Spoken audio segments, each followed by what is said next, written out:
And we're recording now. Yep, yeah. Okay, welcome everybody to today's class. And today we have the second day of snow. First day of snow was something like 2 weeks ago, and now we have another cold weather front coming up. Okay. Today's class is category cabling.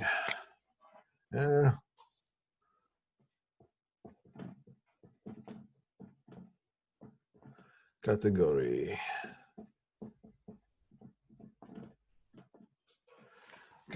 cabling. That's today's topic.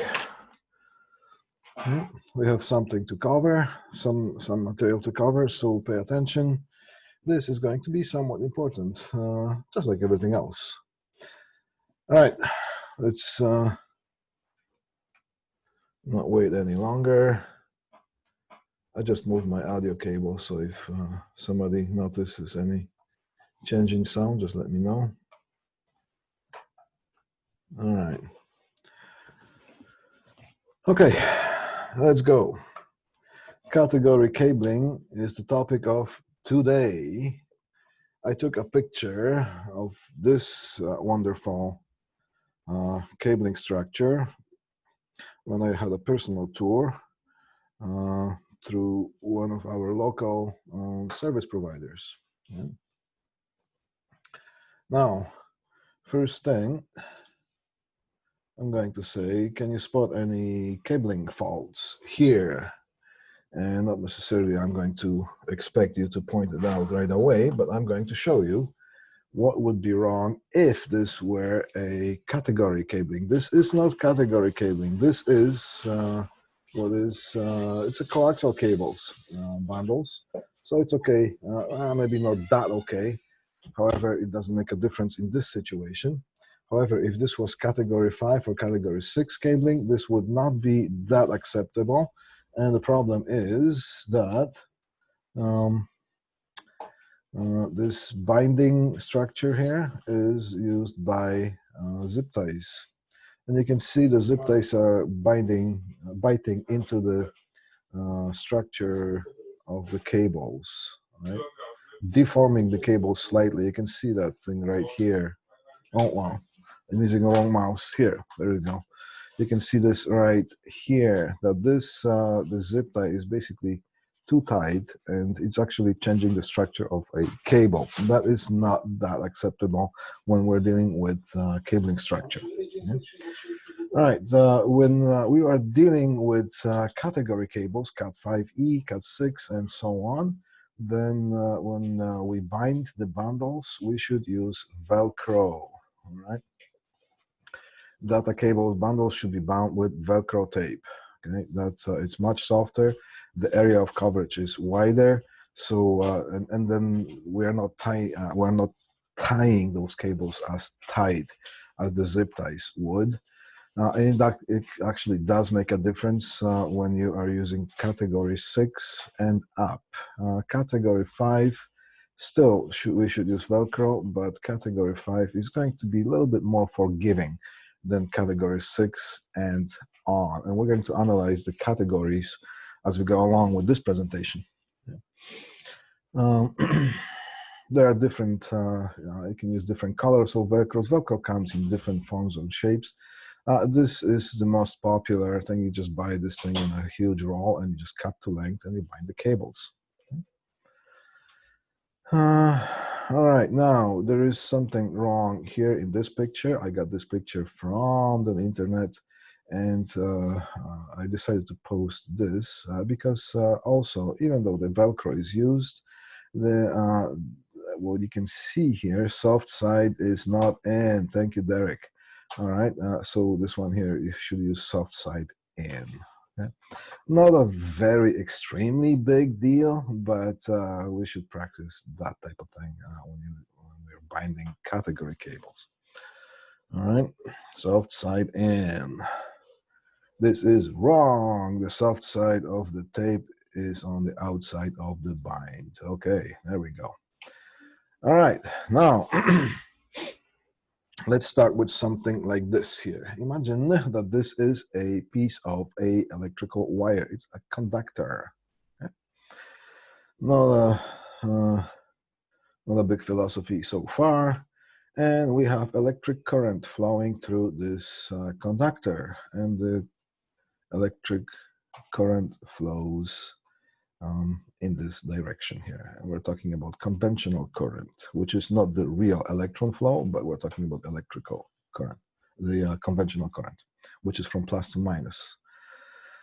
Now, while the current flows through the conductor, it causes an electromagnetic field to be around that conductor.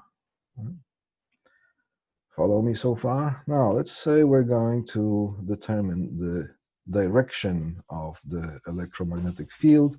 It's just like the corkscrew. So if there's any wine drinkers in class, it's going to be easy for you to imagine, because when you use the corkscrew, you turn this thing clockwise, and that corkscrew goes into the cork.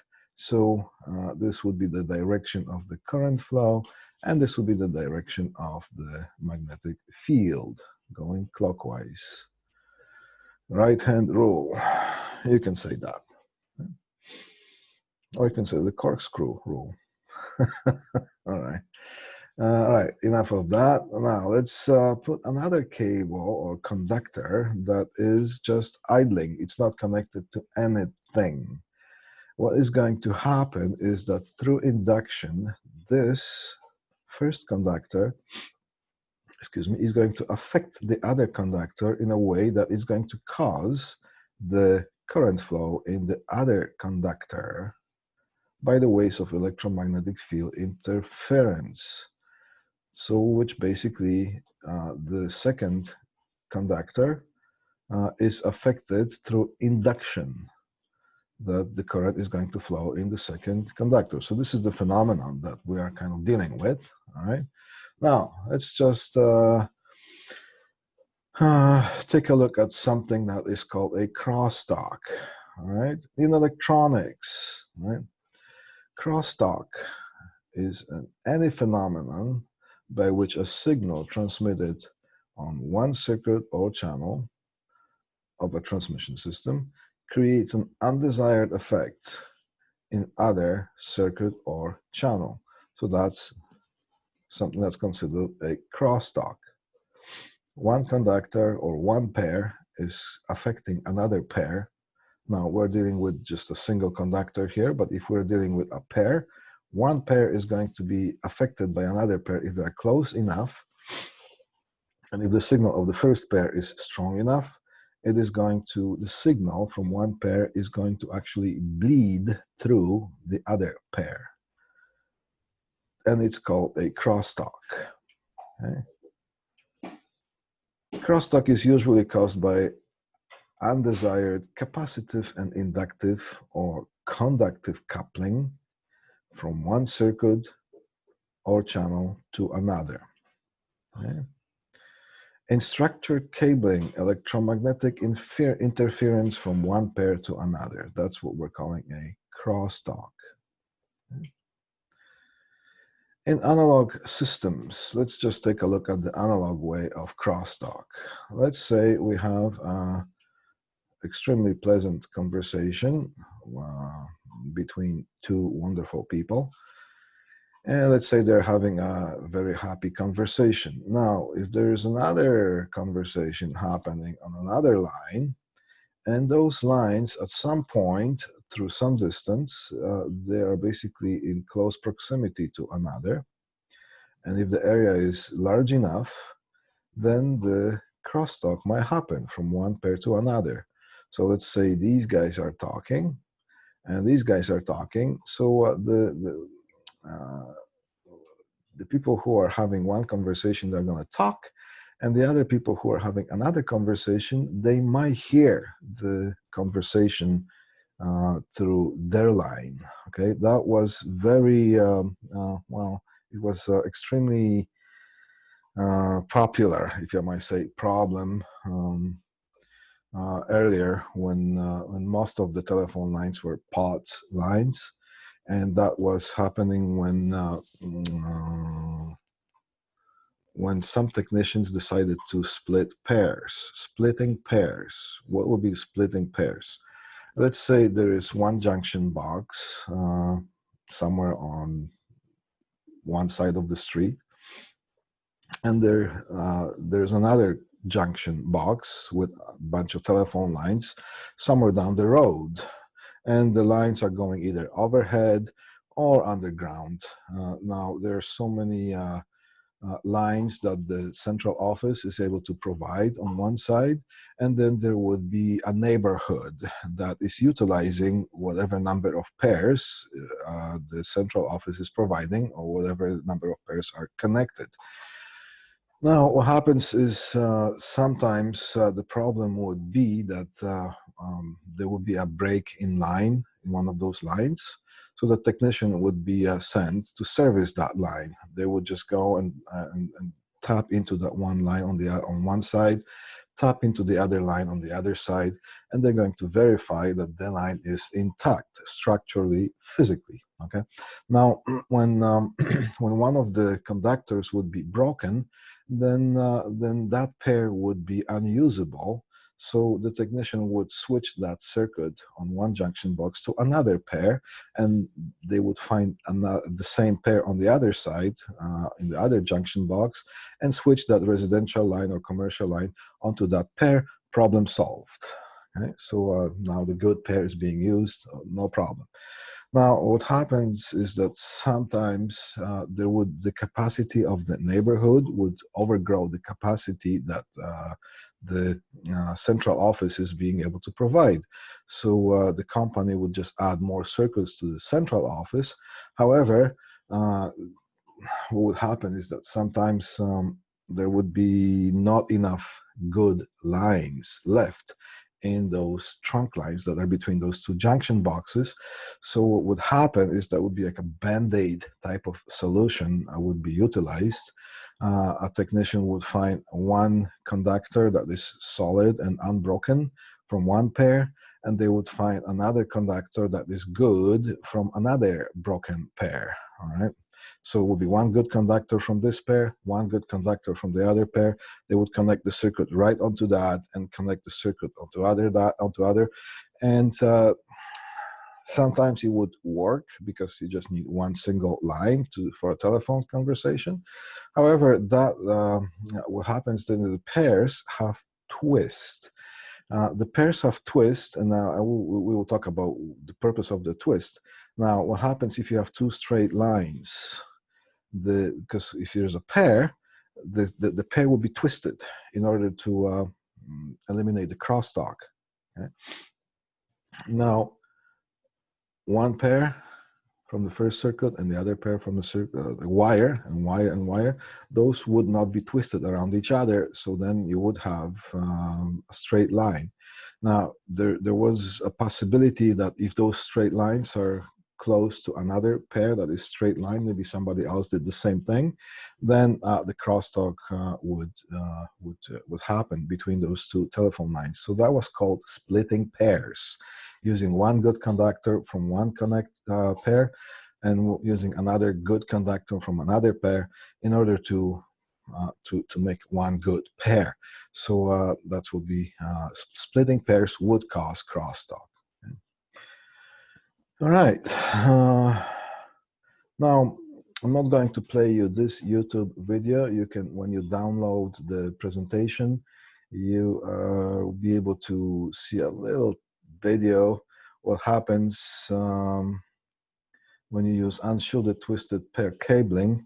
What happens when you have a crosstalk between digital lines? Okay, so here's the concept. When you have analog line, two analog lines, and if there is a crosstalk happening between those two lines, and let's say this is a audio conversation, like a telephone conversation, if crosstalk happens, a signal would bleed from one pair to another, and it would cause an annoying type of an interference. You would still be able to carry on your conversation, but you would be annoyed by the other conversation bleeding through. But if you really want to, you could still continue your conversation and communicate one person to another. Now, when it comes to digital signal crosstalk, when you have one pair bleeding through another pair and the signal in those two pairs is not analog but it's digital, what happens is that, let's say there's a transmitter that's transmitting digital signal, which is basically ones and zeros, and there's a receiver that is supposed to receive those ones and zeros, and those ones and zeros are supposed to be in specific sequence and synchronized with the time, so it's time synchronized. So the ones and zeros are interpreted based on when they arrive and how long they last and so on.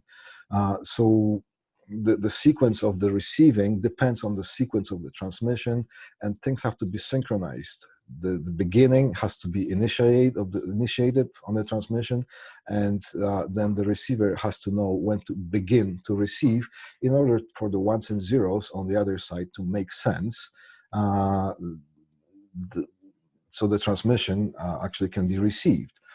Now, when you have a crosstalk with the digital signal, then there's some extra ones and zeros introduced to that to the first pair, and the receiver is going to receive some extra pulses, extra ones and zeros, and it's just going to get confused, and as a result of that, the transmission is going to be a total failure.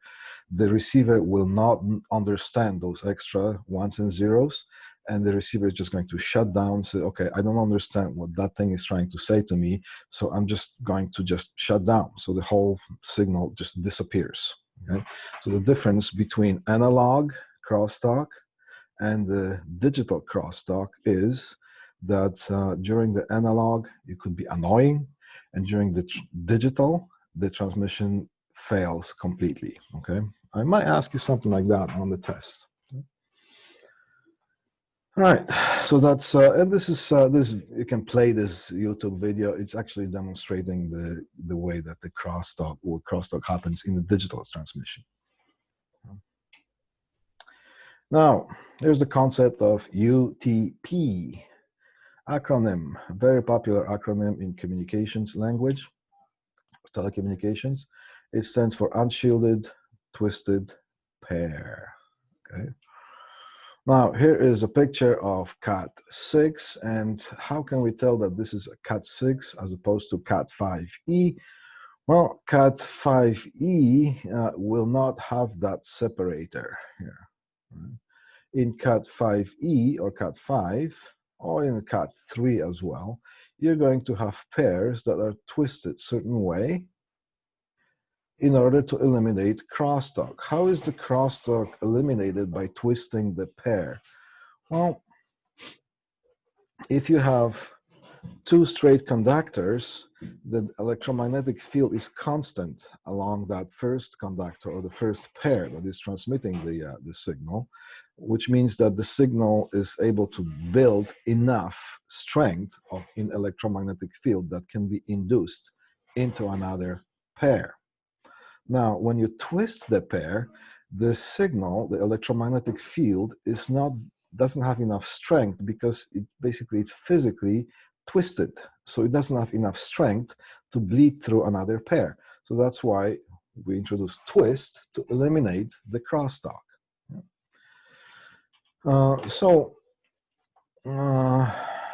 In Cat5e, or basically up to Cat5e, the pairs are basically twisted and inserted into the jacketing, and that's the way it goes.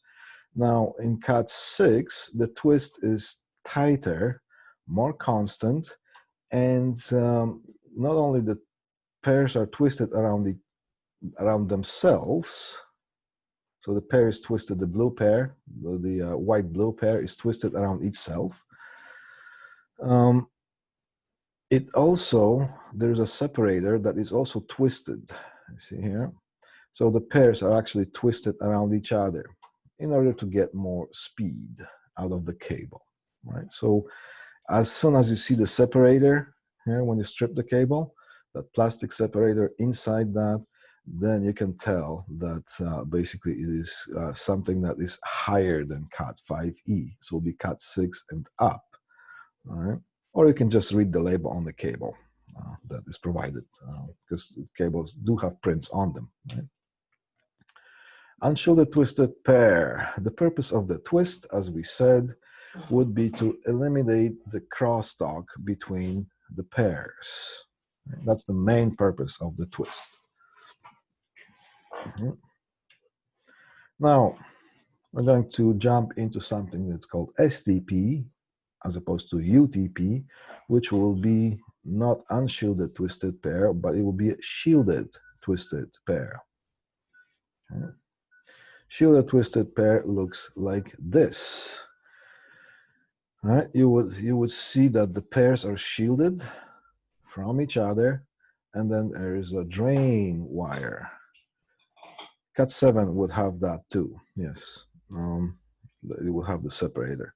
But now you see here, shielded twisted pair, not necessarily, you might not see the separator because then those pairs are shielded from each other, right? Now, there's different types of shielded twisted pairs. Okay, so let's see what I just said when I wrote this thing here. Although unshielded twisted pair is the least expensive cable, sorry, it might be susceptible to radio and electrical frequency interference. It should not be too close to electric motors, fluorescent lights, and etc. In presence of high interference, shielded twisted pair might have to be used. So shielded twisted pair is mostly used if you're going to work in industrial environment where there's lots of PLCs, robotics, and electric motors involved in the machinery, and there would be control modules controlling that machinery, and those control modules would communicate via the category cabling. Then in the industrial environment, most of the time you're going to see, or pretty much all the time, you're going to see the shielded twisted pair employed, right? Shielded twisted pair and unshielded twisted pair, they have different connectors. We are going to practice terminating unshielded twisted pair connectors. I want you to get comfortable with terminating those. Now, when it comes to terminating shielded twisted pair, the process is going to be more or less the same, but when you're comfortable terminating the UTP, then you will have no problem terminating the shielded twisted pair because you're going to understand the concept of things. Okay, now, if there are any new connectors coming out on the market, this is how you get educated after you leave our school, is that, let's say there's another connector coming out, or there's a bigger job, and there will be some specialty type of connectors ordered for that. Quite often the representatives of the companies who are selling those connectors, because those connectors are not cheap, they're going to have representatives visiting your company and actually training you on terminating this particular connector that they are selling. And they will do that because quite often those jobs are not small. If you have one or two connectors to terminate, and if you mess up on the connections, you can just cut it off and just revisit your way of doing things, and do it until you get it right. So you might lose maybe an hour or so. But if you have a job that is requiring you to terminate 600 of those connectors, and if you terminate 600 of them wrong, or maybe half of them are going to be not working, then you have a problem. So so don't worry. When it comes to advancing your knowledge, when it comes to terminating and installing things, depending, if you get a job in this field, there are representatives coming from the companies that are selling those things, and they're going to train you on how to install this particular connector. It could be Cat 7 connector, it could be whatever it is. There is support from the people who are selling that. Okay. Yeah, as I said, most of the time you're going to see the twisted pair in the industrial environment when there's a lot of machinery, and you're going to see category 5 cable weaving around the machinery, connecting those control modules. You can almost count on it that you're going to encounter twisted shielded pair. Okay. All right, shielded twisted pair cable is available in 3 different configurations. Configuration number 1, each pair of wires is individually twisted with the foil, so it's shielded with the foil, just like here. Now, there's another way. There's a foil or braid shield inside the jacket covering all wires as a group, so there is no shielding between in each individual pairs, but there is going to be one common foil or braid shielding, protecting the whole cable from the outside environment.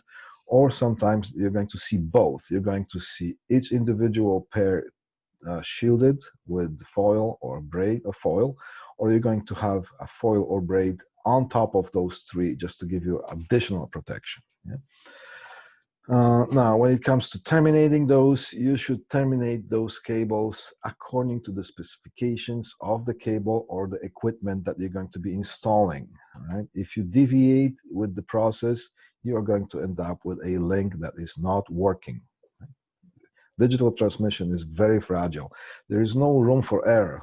As you remember, as I said, when it's analog transmission, you might put up with some annoying interference, but if it's digital transmission, any kind of interference is just going to shut your transmission right down. Where are we? Here. Okay. Now, before we go to the next concept, I want you to know a certain idea. CCA, you're going to see the acronym in the next couple of slides. I just want you to know what CCA is. CCA stands for copper clad aluminum or aluminium. And it looks like this if you magnify it. Basically, it would be aluminum type of a conductor, and it would be cladded, which would be basically covered on the outside with copper. The reason for doing that is copper is expensive, more expensive than aluminum. So if you want to get a pure copper cable, you're going to use more copper to produce that cable, so the process is going to be more expensive. But if you use aluminum cable and you still want to have most of the copper properties, then you're going to have aluminum conductor, and it's going to be covered, cladded with the copper in order to get the copper properties of conducting, because copper is better conductor than aluminum. Now, the reason for doing that is basically the green stuff, okay? The money. It's all about the money. Now, some cables you're going to see that are cheaper or less expensive to buy. And if you see CCA, then that's the reason why the cable is less expensive than maybe a pure copper. Well, in most of the applications, you can use either or if it's just a regular type of a small business network. But for the most part, I would try to stay away from the CCA. I would spend a little bit more money and get the pure copper, so then you don't have to deal with the copper cladded aluminum cable is not as good when it comes to bandwidth and frequency as the pure copper cable. All right, so I just when you order cable, pay attention to that. Sometimes you're going to see less expensive cable, but it's going to be CCA, and that's what it is. Okay? All right, so let's just keep going with this here. Now, you might want to keep this chart printed out, copy, paste, keep it in your, I encourage you to keep pretty much all my notes that I'm posting for you. You pay for the course. I did the research and I give you the content. So I encourage you to keep all of them. You never know when you might need to use them.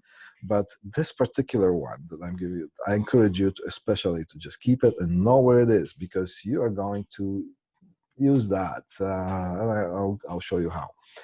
Now, there is a category cable here divided in different types: Cat5, Cat5e, Cat6, Cat6a, Cat7, Cat7a, and Cat8. All right, now The AWG stands for American Wire Gauge, which is basically the gauge of the wiring, and it has to do with the thickness. And just as a reminder, if the gauge number goes higher, that means that the cable is thinner, all right? And the gauge number goes down, the cable is thicker. That's how it works.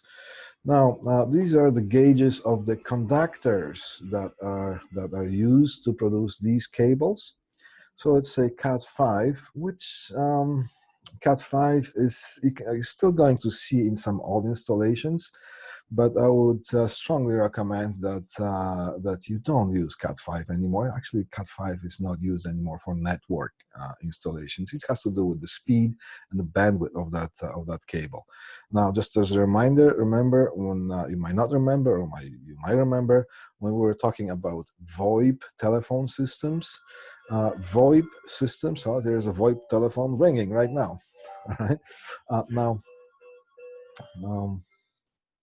So when you're installing VoIP telephone systems or retrofitting existing facility, changing the regular conventional telephone system onto a VoIP system, you're going to have to do something that's called a survey. And a survey basically is going to the site and see what you're dealing with, what's there, what needs to be changed, what needs to be added in order for the system to work, so you can price it out properly, or so you can relay that information to the company who hired you to do that, so they can price the system and they can order the proper equipment. If you see Cat5, then you might tell the client, I can see some old Cat5 cabling. That cabling has to be changed into at least Cat5e for the VoIP system to work. All right. So now let's see at some numbers here. As you can tell, Cat5 and Cat5e, as when we go up or down the table here, but up in the category numbers, you can see that the twist gets tighter. Right? So that's one of the, and you can actually strip a piece of Cat5e cable and a piece of Cat6 cable. You're actually going to physically, with your bare eye, you're going to be able to see that the twists are tighter in the category 6 cable. Now, let's say maximum length. Okay, that's happening here. 300 feet, 300 feet, 300 feet, and then there's 180 feet based on the condition, and then there's 300 feet. So most of the cabling, the magic number is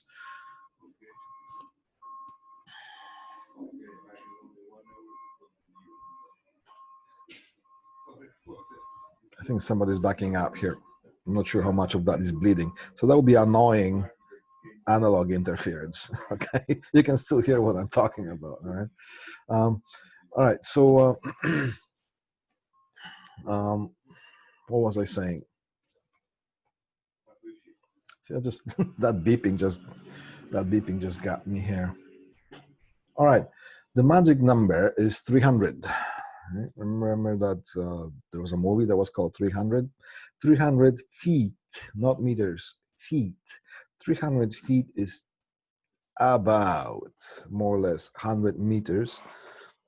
Excuse me, but we're dealing with feet. So pretty much the magic number for the length of any category cable end to end and to have some sort of reliable transmission, for the most part, will be 300 feet. End to end, so from the patch panel right to the outlet that comes out of the wall, it would be 300 feet. If you get a cable tester, because cable testers, you can plug in, you can use cable testers that looks like a bigger version of a multimeter. You're going to plug in the tester box, we call it dummy box, using a Cat5 or category Cat5e cable or whatever it is you're testing. You plug that into the wall, and the other, you plug it into that little tiny box. Then you go on the other side and you plug in the meter and you press the test button, and the test is going to give you, depending on what the meter is, but pretty much always it's going to show you if the wire mapping is correct, and it's going to, for the most part, it's going to perform little frequency response test and so on, and also it's going to perform length test. If the length of the cable is more than 300 feet, then you can tell the client that's why you have your problems. Okay, because if the cable is longer than 300 feet, you are going to have problems with the data transmission. If it's just a little bit longer, you're going to have intermittent kind of problems. So it works for the most part, but sometimes it just goes offline, and it's one of those. Okay? So 300 feet is the magic number when it comes to installing basic network. Now, there's some conditions apply. Now, let's just look at the 300 feet first. When it comes to transfer speed, we're going to forget about the bandwidth for now. So let's say Cat5, and you see applications, it's pretty much not used anymore, but you can still see some older networks that were installed some years ago, and that's when the Cat5 was being used. Now, how can you tell if it's Cat5 or Cat5e? If you do it long enough, you can just look at that and you can suspect that it's probably, that looks like Cat5. And you're just going to go and take a look at that cable, and you're going to read the label on this thing, the print, and it's going to say Cat5 or Cat5e on it. There's printing along the cables. Yeah? So the transfer speed is 100 megabits per second. So it can transfer 100 millions of bits per second. Bit is a 1 or 0. It's a pulse. That's either 1 or 0. So it can transfer a million of those per second. Or sorry, 100 million of those per second. Okay? So that's Cat5. Now, the bandwidth of that is also 100 megahertz. What's the difference between transfer speed and the bandwidth? Well, transfer speed is how fast you can transfer the bits, and the bits could be recognized by the transmitter on the other side, and the bandwidth would be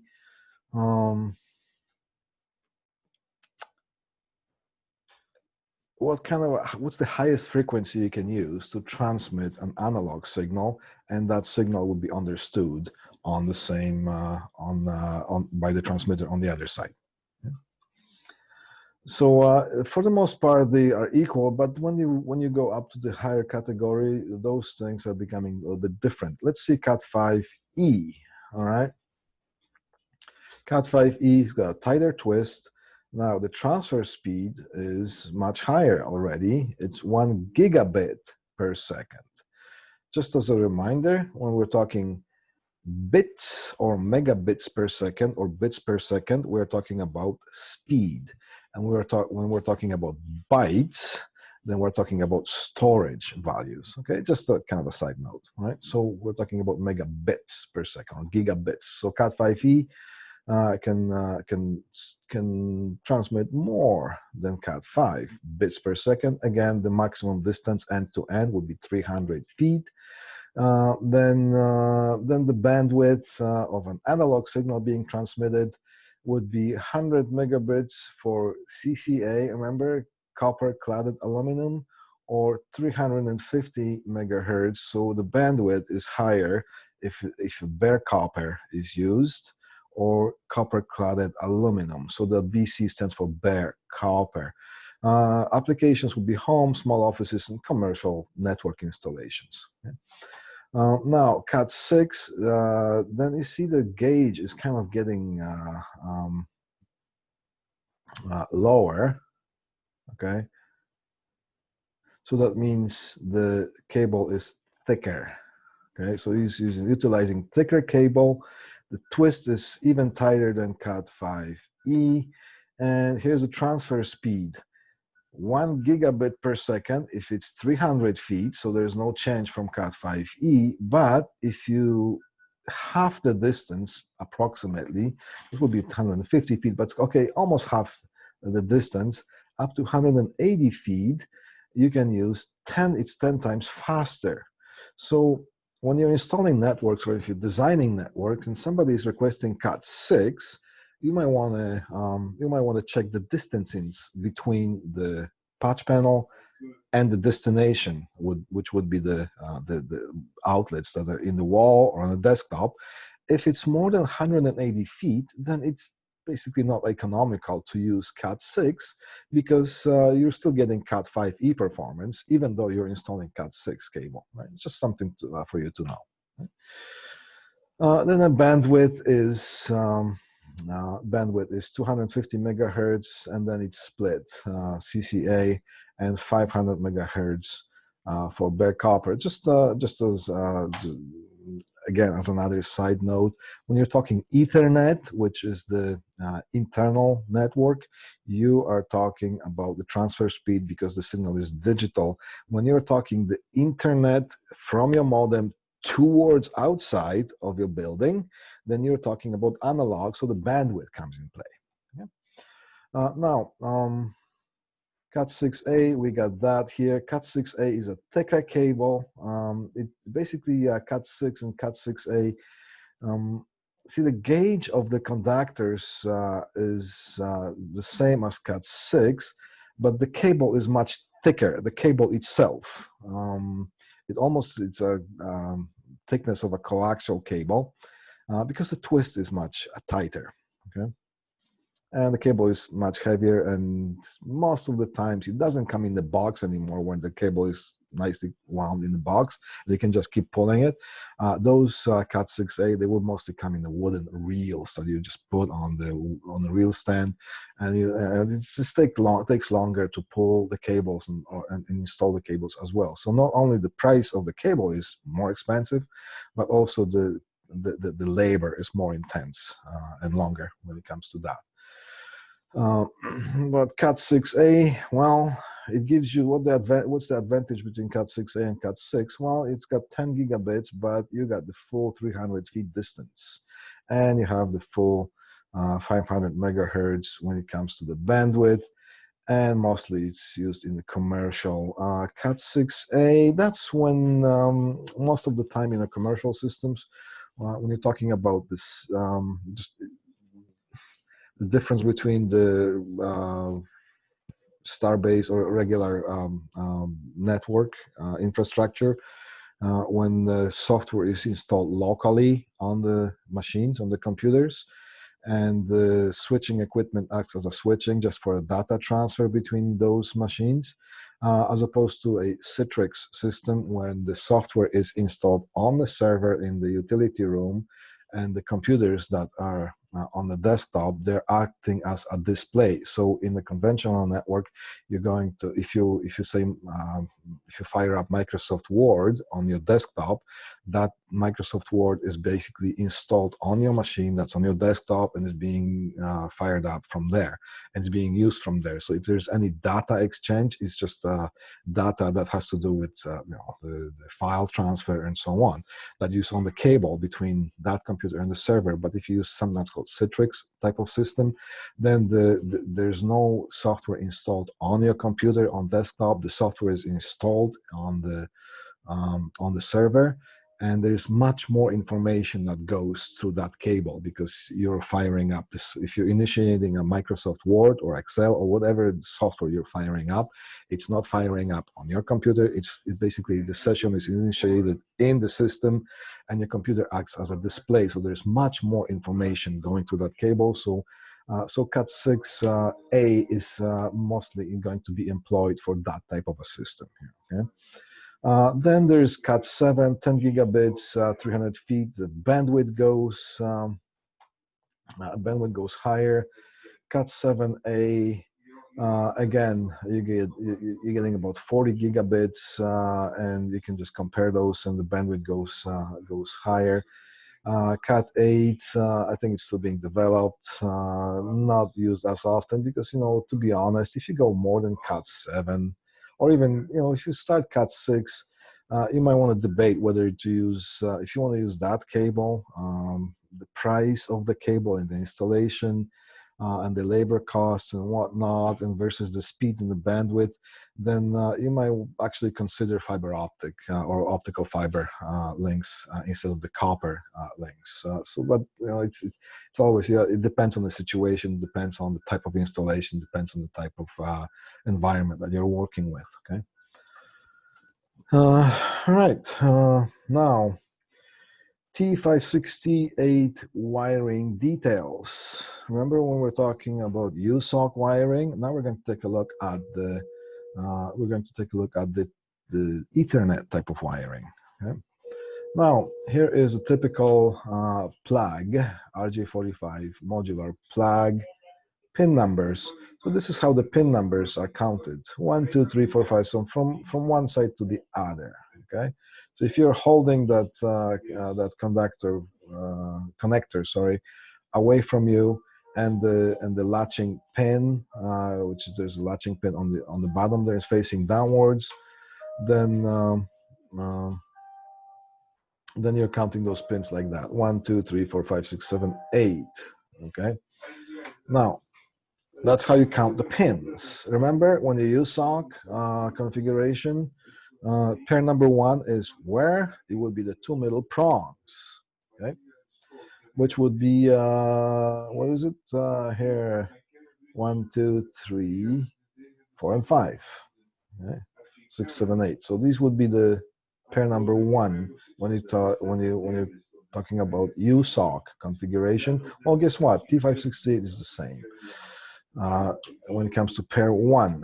All right, so you see here, pins 4 and 5. There's a blue pair cable. These are the pin numbers. 1, 2, 3, 4, 5, 6, 7, 8, just like that here. All right, so that will be the first column, pin numbers. And this will be the pairs. Okay, so pair number 1 here is a blue pair. Okay. Pair number 2, see here 2, pair number 2 is the orange pair, same as the USOC, but then you're going to go pair number 3 on one side and pair number 4 on the other side. Yeah. So remember when I showed you the dance, but I had to stand the other way from you. I have to turn away, but I'm using a mirror image, so I think it's going to be just work out the same. So when T568, we're counting the pairs. When you use SOC, okay, so use SOC first. Pair number 1, pair number 2, pair number 3, and so on, okay? Now, when we're talking about the T568, we're going to pair number 1, pair number 2. Remember that dance I showed you? Pair number 1, 2, and then go 3 and 4, all right? 1, 2, 3, and 4. That's how we count the pairs. So it'll be blue, orange, green, and brown. Right? If it's T568A configuration.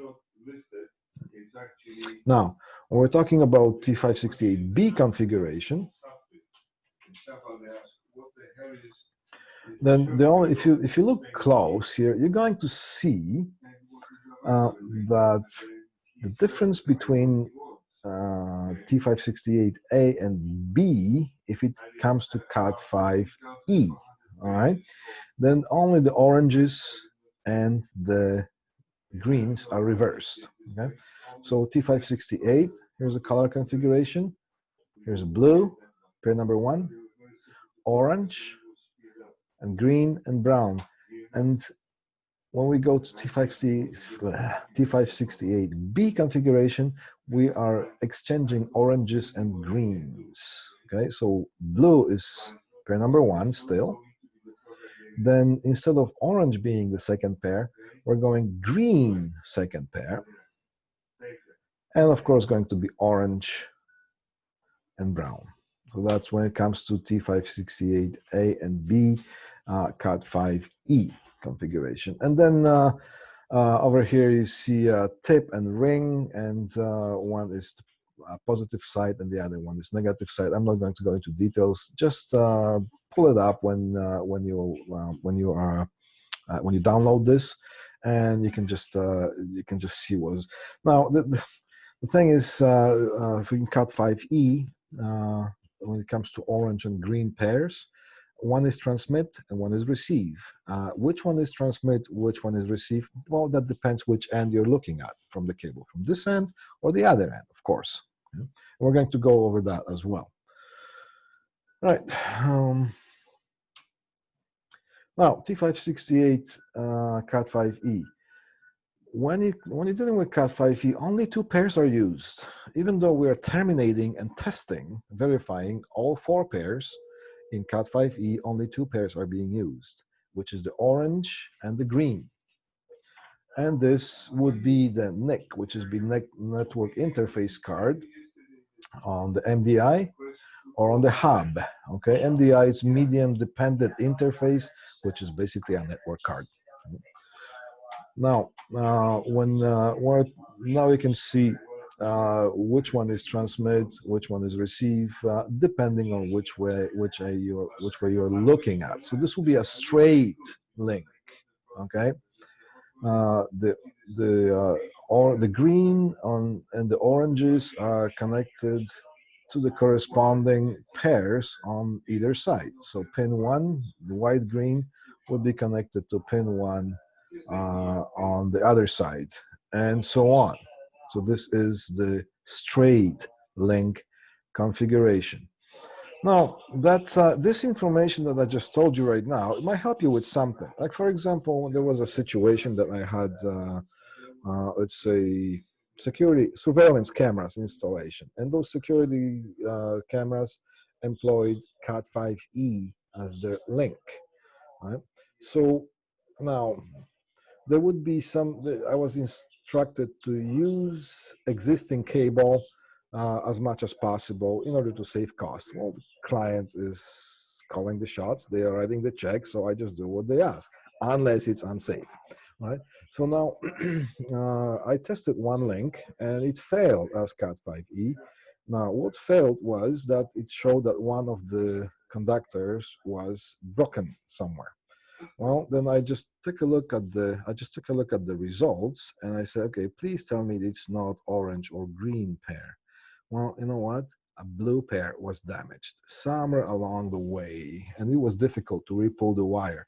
So I said, okay, even though the link is a failure, excuse me, but as far as certifying that cable, and you just let the client know.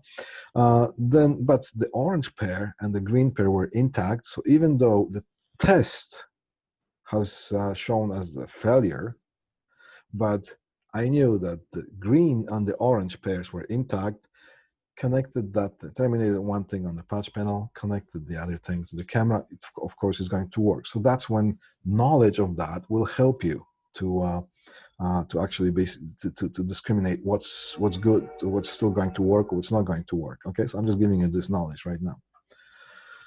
Right now, let's keep going with this. We're almost done. This would be a crossover link. Okay, now a crossover link would be that A configuration is installed on one end, and a B configuration would be installed on the other end. Now, here's the thing. If you install A or B on both sides, let's say on both sides you have A and A configuration. You terminate the one end of the wire in A configuration and the other one in A configuration, you got a straight link. Now, if you have another situation, if you terminate one end in B configuration, and you can terminate the other end also in B configuration, you have a straight link.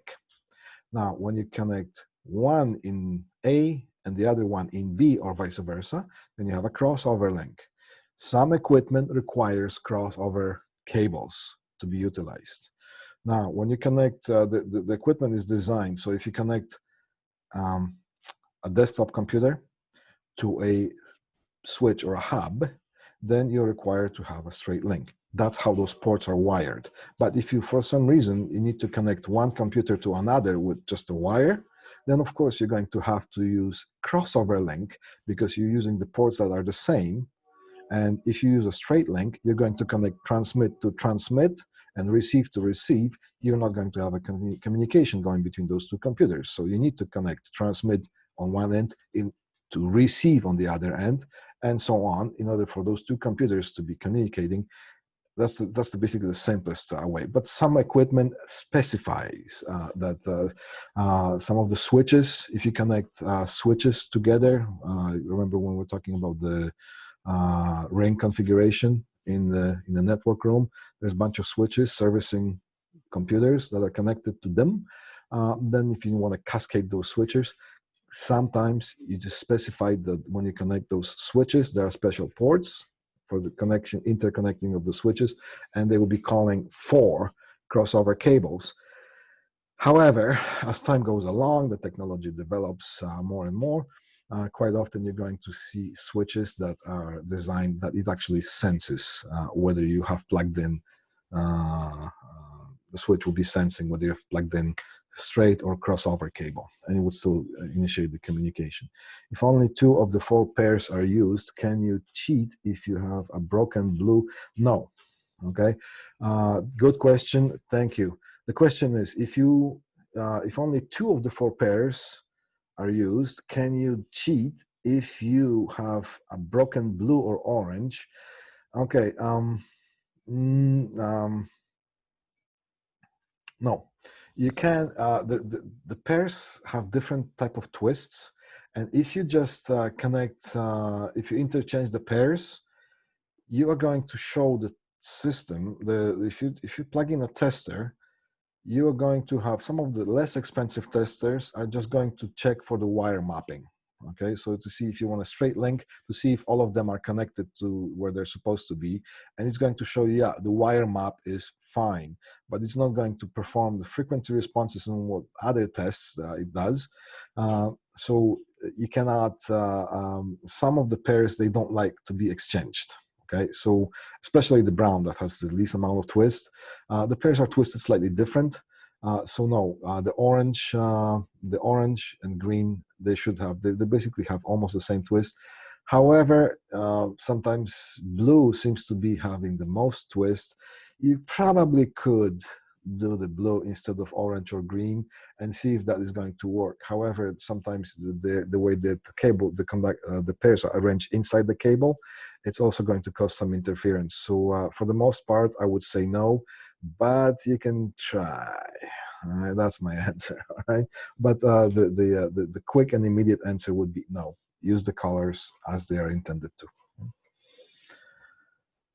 All right. Now, this is what a tester would show if showing a wire map on the test when it comes to crossover connection. So it says that it's failed a straight link, but it shows you the crossover link. And basically that's, if you can compare that to that, you can see that it fails, but it fails in a certain way that it shows you that this is a crossover connection here. All right, now, sometimes you're going to see crossover cables that have not only exchanged the oranges and the greens, but also the blues and the browns.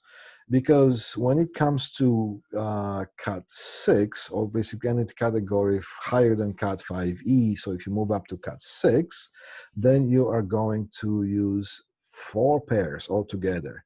So you're going to have 2 transmitting pairs and 2 receiving pairs.